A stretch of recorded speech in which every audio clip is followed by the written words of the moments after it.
all I had done wrong was got addicted to a substance that I was given. Like, I was legally given that substance and I got addicted to it. Yeah. Was I taking more of it than I should have? Absolutely I was. Was I seeking it out on the side to supplement my prescription? Of course I was. But it wasn't my fault. Meet Eliza. She's totally together. A great job, a great husband, and a baby consumes her life. But for 15 years, it was opioid addiction that consumed her life and almost took it. I've ended up in jail. I've had some very unpleasant detoxes. I've done some sex work. And I say that because I think people need to talk about these things. For women, I mean, it's kind of a natural course of how this often goes when you run into a serious addiction that you need to fund. And unfortunately, no amount of money is enough. It wasn't supposed to be this way. Eliza was a nationally ranked ice hockey player at Brown University until she got injured. You know, it's interesting. So they try to keep you on the ice as long as possible, right? So I was having like cortisone shots and, icing things and, in hot tubs, cold tubs. I got more painkillers. And then my doctor cut me off, was like, this is too much. Like, we need to taper you down. I felt a lot of shame in that appointment, so I never went back again. And instead, I turned to heroin on the street because it was a lot cheaper. Eliza was in and out of treatment programs. It's where she met her husband. He was eventually able to get into the recovery phase while Eliza still struggled. And then she found out that she was pregnant. Honestly, like they say, like the first time you hold your child, I never wanted to use again.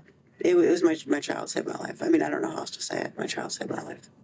Medically assisted treatment with methadone is what finally worked for her, as well as adopting a new mindset. So just because MAT worked for me, like I know a lot of people that 12 steps have worked for. I know somebody that started running marathons and that worked.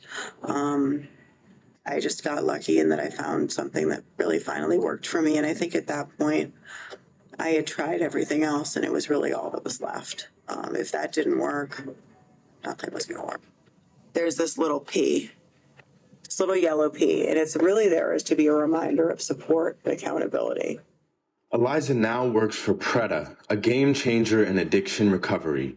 They've developed an application for any smartwatch that monitors a recovering person's vital signs and sends out a warning to medical providers and family members whenever the recovering person starts using again.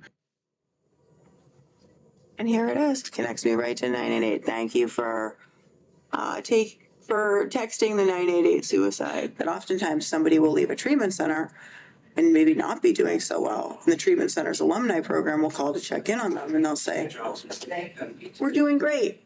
I'm doing great. Thanks for calling. And they're not doing great. They're not doing great at all. But they don't want to let the treatment center down. They may have just left, or they don't even want to admit it to themselves. And it's a very different conversation saying, how are you doing versus, hey, I noticed you're sleeping really badly. What's going on? To talk to me. And what we found was that based on our anomaly reports, they saw a 150% increase in readmissions just based on our reports. So people left treatment, and instead of saying, I'm doing great, when alumni reached out to them, they said, you know what, I'm not doing so well. And they went back into treatment. Not only a game changer, it's a lifesaver. They may not have gone back into treatment. They may have died before they went back into treatment, or they may have eventually went back into treatment after they picked up Hep C, pancreatitis, endocarditis, 5 overdoses, and lost their house. So all you need is a wearable to put on people in recovery and to look where they're falling off in the recovery process. So look for anomalies in biometrics and report that back to the treatment centers. The integration's already there. If this had been around when I was trying to get sober, I feel like it really would have truncated all of those years of pain and suffering that I went through. I mean, that the wearables, the technology wasn't where it is now, unfortunately, and the innovation certainly wasn't there. And the machine learning, and we didn't have the biometrics, right? But now we do. So it's our responsibility, knowing this, to bring this to people and save lives.